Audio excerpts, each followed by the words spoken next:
Depuis l'inhumation de Johnny Hallyday, le cimetière de Lorient fait l'objet de l'attention de nombreux curieux. Mais il se pourrait que, bientôt, le corps du rocker ne repose plus au fond du cimetière marin.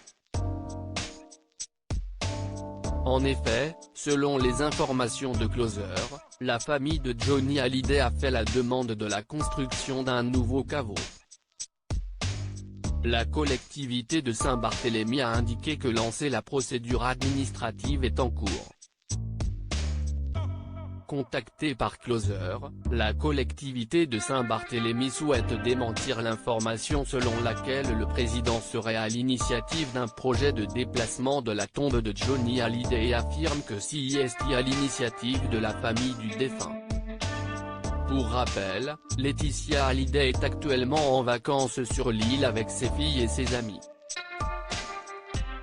Dans son numéro paru le 23 août, le magazine Public affirmait que le caveau de Johnny Hallyday allait être déplacé en raison de l'emplacement trop exigu pour le nombre de fans qui viennent chaque jour s'y recueillir. Le premier caveau est vraiment trop petit, a indiqué un proche à nos confrères. Le nouvel emplacement se situera à 2 mètres sur la droite, un peu plus près de la mer.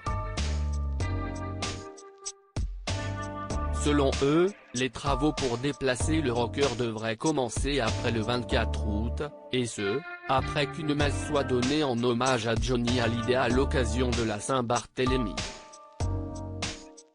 La tombe de Johnny ressemble à un vide-grenier de luxe. Le transfert devrait avoir lieu dans la nuit à la mi-septembre, et auquel Laetitia Hallyday tiendrait absolument à assister, malgré l'avis de ses proches, assure encore Public. Il faut dire que pour la veuve du taulier, se rendre sur sa tombe lors de ses séjours à Saint-Barth est devenu un rituel quasi quotidien. Et elle peut même y passer 2 heures d'affilée, rapportait son ami Pierre Billon à Gala, précisant que la tombe de Johnny ressemble à un vide-grenier de luxe.